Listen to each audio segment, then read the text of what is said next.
Assalamualaikum warahmatullahi wabarakatuh. Perkenalkan, kami dari kelompok 1 Anggaran Perusahaan, kelas akuntansi 3C, Universitas Majalengka. Di sini, kami akan mempresentasikan hasil kerja kami mengenai anggaran piutang. Sebelum kami mempresentasikannya, kami akan memperkenalkan diri terlebih dahulu.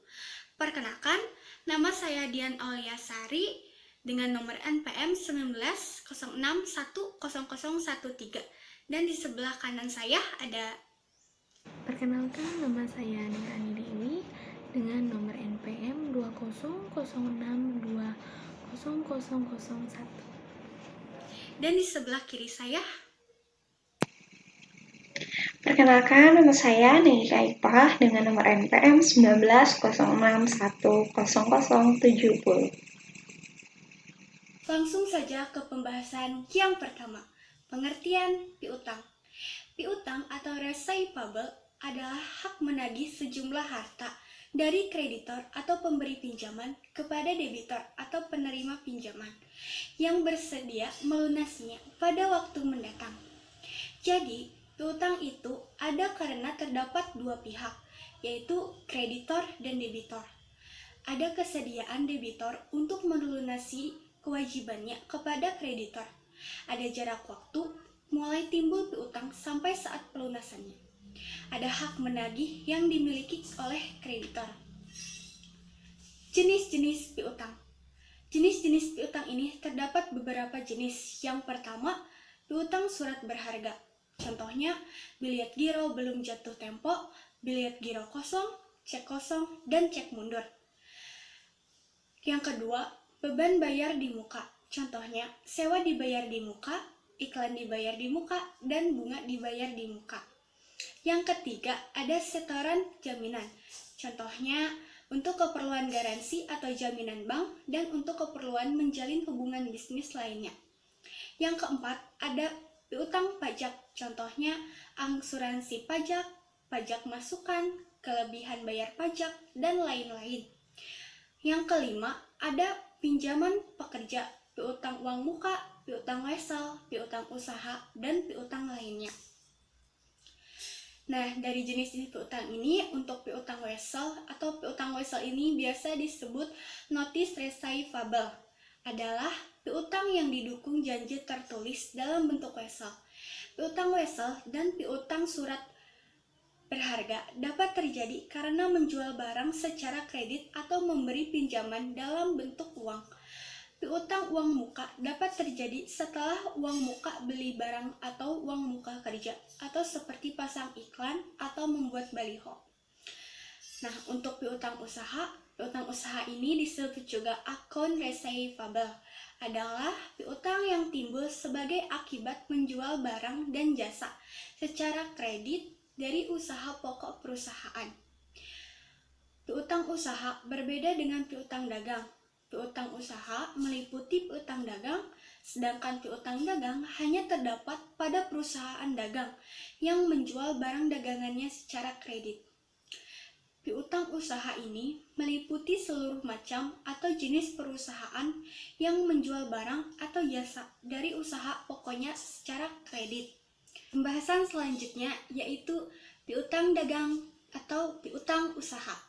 Sebagai salah satu bentuk investasi, maka piutang dagang menyerap sejumlah dana modal kerja, mempunyai usia tertentu sesuai dengan waktu keterkaitannya, mempengaruhi tingkat risiko perusahaan secara keseluruhan, perlu dimonitor tingkat efisiensi pengelolaannya dari waktu ke waktu.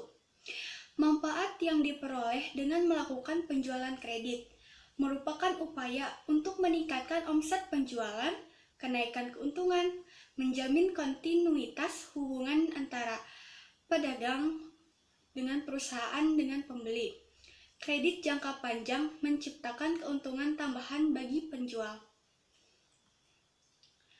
Pembahasan selanjutnya yaitu pengertian anggaran.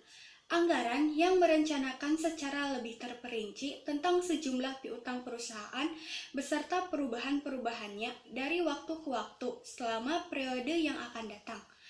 Anggaran piutang menunjukkan besarnya piutang dari transaksi-transaksi penjualan secara kredit yang dilakukan perusahaan.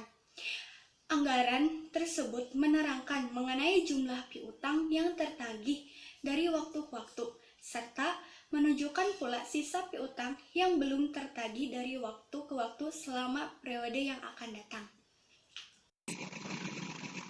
Selanjutnya, ada biaya atau beban yang muncul. Ada 3 hal. Yang pertama, biaya modal. Yang kedua, biaya administrasi piutang seperti biaya penagihan piutang dan biaya organisasi per unit kerja yang diserahi tugas mengelola piutang. Yang ketiga, piutang mungkin tidak seluruhnya dapat ditagih karena adanya resiko debitur tidak bertanggung jawab atau melarikan diri dan atau bangkrut. Ada 3 manfaat penyusunan anggaran piutang. Yang pertama, dapat diperkirakannya posisi piutang pada berbagai waktu. Yang kedua, dapat diketahuinya jumlah piutang yang sudah waktunya untuk ditagih. Yang ketiga, dapat diperkirakannya arus kas yang berasal dari penjualan kredit. Berikut ada beberapa langkah yang perlu disiapkan, antara lain yang pertama, dibentuknya unit kerja atau seksi yang khusus ditugaskan mengurusi piutang.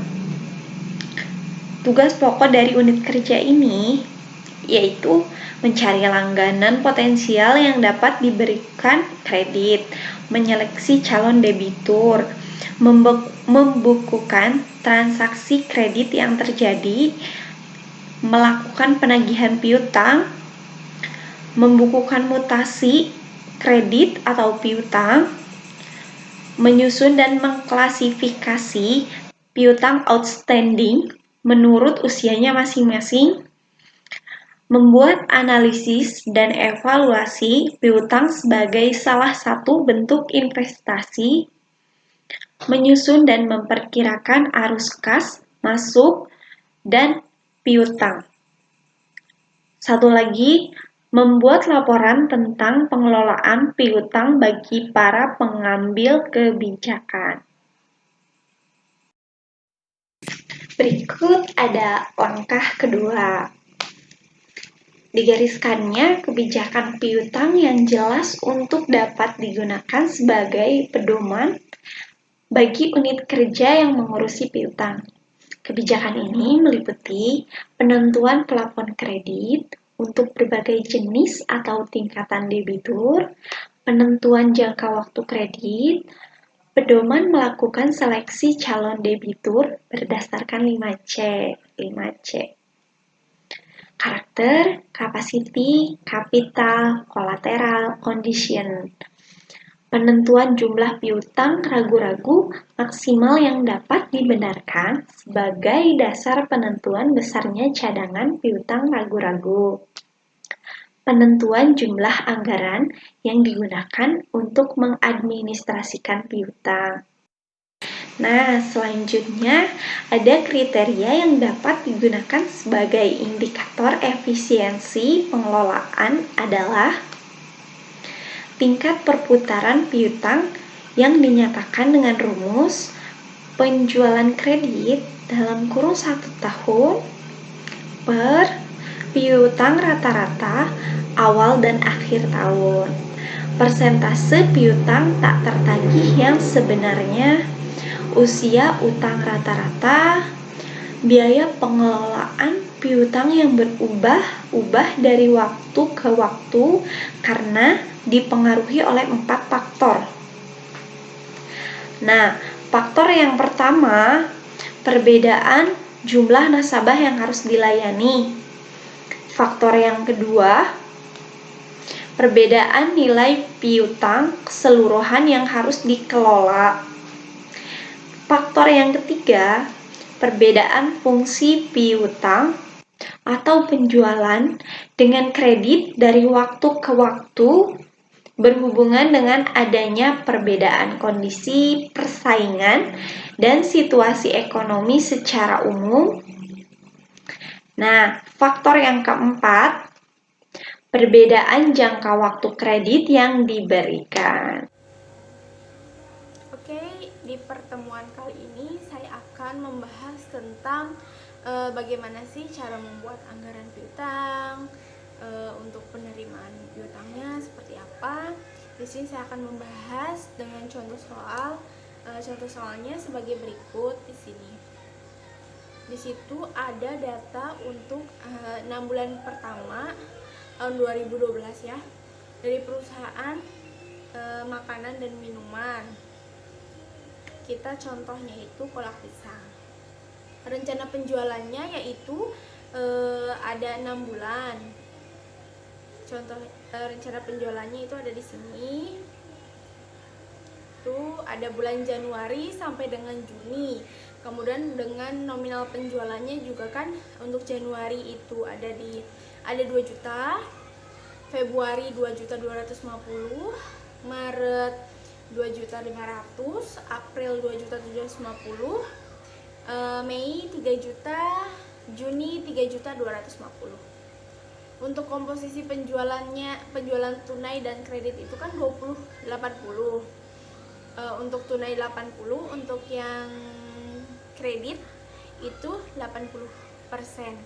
Dengan waktu penjualan kreditnya atau TOP-nya itu 1 bulan. Untuk penjualan tunai itu diberikan potongan 5%. Pola penerimaan piutang itu menurut pengalaman yang tahun lalu, para debitur itu membayar 75% tepat pada waktunya dan sisanya dibayar pada bulan berikutnya. Di sini juga masih ada sisa penjualan atau sisa piutang debitur dari tahun sebelumnya, yaitu bulan November dan bulan Desember, dengan masing-masing sebesar untuk November itu 1.500.000 dan untuk Desembernya total penjualannya itu 2 juta. Dengan jumlah bad debt-nya diperkirakan sebesar 0,5%. Nah, di sini kita diminta untuk membuat schedule penagihan piutang atau anggaran piutang dan schedule penerimaan arus kas masuk atau atas penjualan kas tersebut. Penjualan cash. Oke, di sini ada tabel. Tabelnya itu atas penjualan menurut bentuk pembayaran, ada cash atau tunai, dan ada kredit. Penjualannya yang dengan persentase untuk tunai 20% dan untuk yang kredit itu 80%.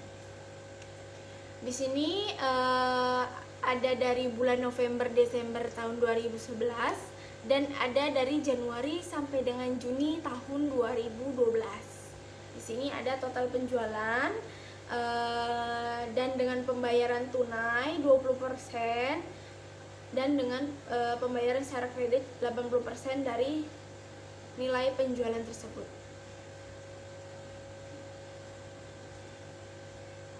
Di sini juga ada schedule penerimaan kas dari penjualan tunai, yaitu 20% dari total penjualan.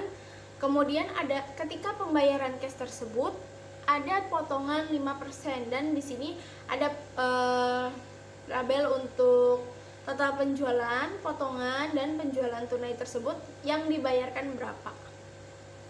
Di situ total penjualannya yaitu persentase 20% dari total penjualan yang ada di tabel tersebut. Kemudian potongan 5%-nya itu dari total penjualan atas persentase 20% dari nilai penjualan tersebut.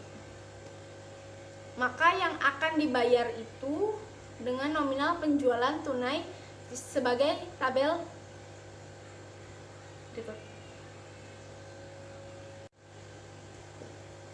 Di sini ada tabel atas perhitungan piutang neto untuk periode November Desember 2011 dan dari Januari sampai dengan bulan Juni 2012. Di sini piutang kotor itu dari 25% dari nominal penjualan. Karena 75%-nya itu dibayar pada saat bulan tersebut. Yang 25% itu dibayar pada saat bulan berikutnya. Misalkan bulan November. November itu 75%-nya dibayar di bulan November. Kemudian sisanya itu akan dibayar di bulan Januari. Jadi, sisa piutang tersebut masih ada 25% yang di bulan Novembernya. Jadi yang dicatat di tabel ini itu atas catatan pembayaran cicilan kredit di tahun 2012 saja. Kalau yang di tahun 2019 itu tidak dicatat karena sudah beda periode pembukuan. Di sini juga ada kita buat untuk tabel schedule penerimaan kas dari penjualan kredit tersebut atau anggaran piutang tersebut. Jadi yang dicatat itu piutang yang belum dibayar. Contoh yang bulan November itu kan belum dibayar tuh yang 25%-nya, tapi dengan prosentase 25% dari total penjualan. Kemudian ada nilai diskon atau bad debt 0,5%. Oke, di sini juga sudah dibuatkan tentang tabel schedule penerimaan kas dari penjualan atau anggaran piutang yang sudah dicatat setelah dilakukan pembayaran sebelumnya. Contohnya itu yang bulan November itu sudah dihitung dan yang belum dibayarkan atas piutangnya kan 25% itu dibayar bulan berikutnya dan jatuhnya itu di bulan Januari. Karena 75% itu sudah dibayar bulan Desember. Jadi yang 25% itu kita hitung dengan perkiraan bad debt-nya 0,5%. Jadi setelah dihitung, sisa piutang pada saat bulan November itu kan 300.000 dikurangi bad debt-nya itu diperkirakan 0,5%. Jadi sisa atau anggaran yang kita buat itu senilai 298.500. Begitupun seterusnya. Ketika di bulan Desember itu yang belum terbayarkan yaitu 75% dibayarkan di bulan Januari, kemudian sisanya atau 25%-nya itu dibayarkan di bulan Februari dikurangi atas bad debt 0,5% tersebut. Begitupun bulan-bulan berikutnya. Dibayar di bulan depannya, kemudian bulan depannya lagi akan dibayar 25%-nya, tetapi dihitung juga untuk perkiraan bad debt-nya. Nah, di sini untuk tabel anggaran piutangnya atau schedule penerimaan kas dari penjualan kredit dari debitur yang sudah membeli penjualan ke kami. Nah, di sini juga ada schedule atau anggaran atas penerimaan kas keseluruhan. Yang di bulan Januari itu ada penjualan tunainya dan piutangnya. Begitupun bulan-bulan berikutnya. Di sini tabelnya sudah dihitung dan dijelaskan atas penjualan tunai dan piutang yang sudah dibayar di bulan berikutnya atau di bulan tersebut. Dan adapun atas anggaran-anggaran yang sudah kami buat untuk pembayaran piutang atas penjualan kolak pisang kami. Terima kasih. Apabila ada yang kurang jelas bisa ditanyakan ke kami. Kurang lebihnya kami minta maaf. Assalamualaikum warahmatullahi wabarakatuh.